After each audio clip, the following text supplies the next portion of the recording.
Manchester City traverse une période inquiétante. Une véritable descente aux enfers pour un club habitué à dominer les débats. Avec seulement une victoire en 12 matchs, les Citizens semblent méconnaissables, enchaînant les performances insipides et les erreurs défensives. La défaite contre Aston Villa aujourd'hui, qui expose encore leurs failles tactiques et leur manque de mordant offensif, est un nouveau coup dur. Pep Guardiola, autrefois adulé pour sa capacité à s'adapter et à motiver son équipe, paraît à court de solutions face à cette spirale négative. Si rien ne change rapidement, City risque de tout perdre. Actuellement 6e de Premier League et 22e en Ligue des Champions, City fait son pire début de saison depuis l'arrivée de Guardiola. Les fans ont de quoi s'inquiéter, l'ère de la domination pourrait bien toucher à sa fin.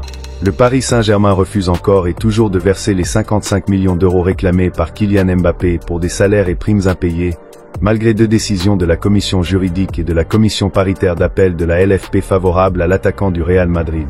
Selon l'équipe, l'international français a donc saisi vendredi, via son avocate Delphine Verheyden, la commission supérieure d'appel de la FFF, en lui demandant de transmettre le dossier à l'UEFA. La 3F, qui aurait dû effectuer un signalement auprès de l'instance européenne suite à la décision de la commission partiaire d'appel de la LFP, ne l'a toujours pas fait. Le clan de l'ancien Parisien rappelle donc la fédération à ses obligations et lui demande également de constater le non-respect par le PSG des 2 décisions prises par la LFP et de le sanctionner. L'actuel leader de Ligue 1 risque donc 2 sanctions. Celle de la commission supérieure d'appel de la FFF, si cette dernière confirme les décisions de la LFP, et celle de l'UEFA, qui pourrait retirer la licence UEFA Club, nécessaire pour participer à la Coupe d'Europe, au club parisien s'il ne règle pas sa dette. Un cas extrême dont nous sommes encore très loin, mais ce feuilleton semble parti pour durer.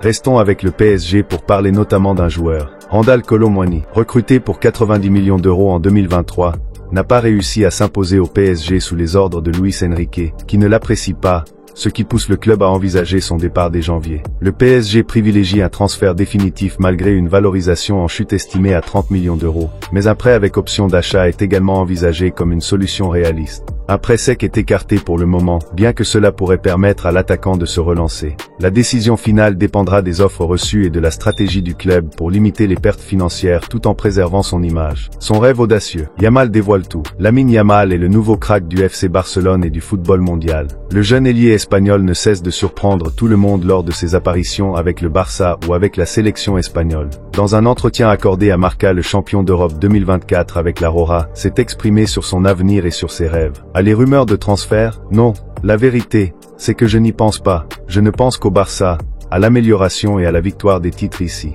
Je rêve de gagner des titres avec le Barça et que ma famille se porte bien. Ramener la Ligue des Champions est un rêve à réaliser, a-t-il déclaré. Des propos qui devraient faire plaisir aux supporters du club catalan.